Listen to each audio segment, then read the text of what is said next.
gudida qabanqaabada shirweynaha afraad ee xisbiga xaakimka talada dalka Soomaaliland haya ee kulmiye oo warbaahinta kula hadlay xarunta dhexe xisbigaasi ayaa ka jawaabay hadal ka soo yeedhay Maxamed Ibraahim Qabo oo ku aadanaa in xarunta xisbigaasi laga horjoogsaday waxaana xubnaha gudidan u hadlayay ay sheegeen in arrinkaasi ahaa arrin waxba kama jiraan oo aan laga hor istaagin Maxamed Ibraahim xarunta dhexe xisbiga xaakimka talada dalka Soomaaliland haya ee kulmiye waxaana uu wareen halkaasi ka hadlay xildhibaan Axmed Cabdi Kijande oo kamid ah gudida qabanqaabada shirweynaha afraad ee xisbiga kulmiye waxaana uu faahfaahin ka bixiyay arinta Maxamed Ibraahim oo ka hadlay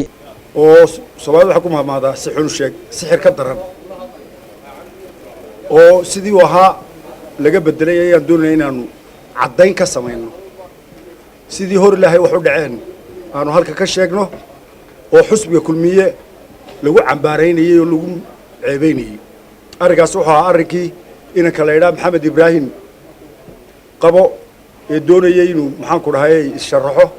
ayaan doonay inaanu xoga cadayn ka sameeyno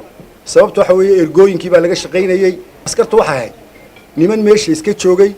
oo maxaan ku dhahay ergooyinka dadkii u socday waxa ay ahayd inay magaranaysaa kantaroolaan wuxuu gudoomiyaha aqalka iga xidhay buu yiri aqalkuna hoosta ayuu nooga xidhnaa sababta looga xidhayna waxa weeye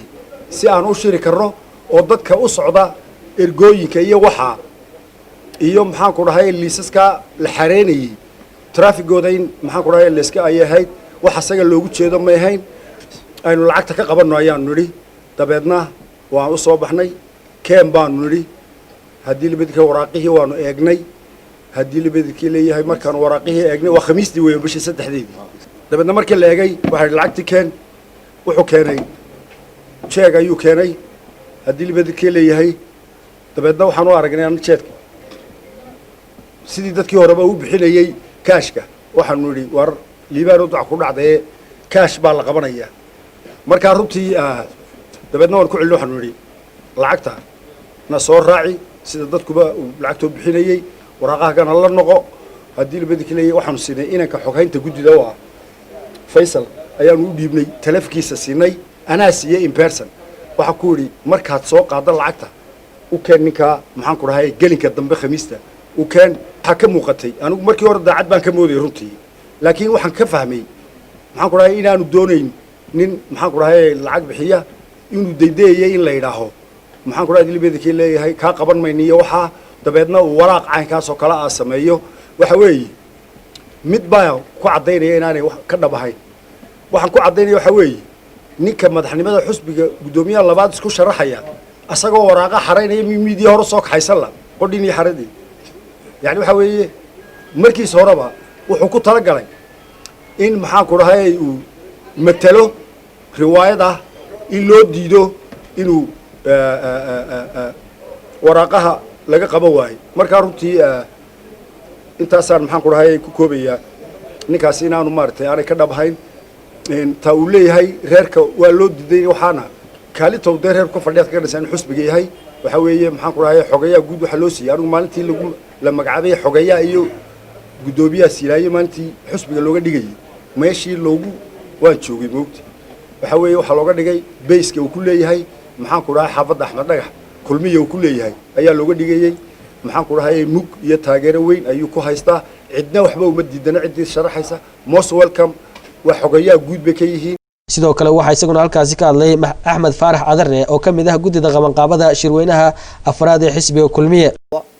albaabka markuu ka soo galiyay banaanka gaadhu ka degayay kabar dawladda ma socday ilaa uu soo galiyay ee qof doonay inuu application dhiiba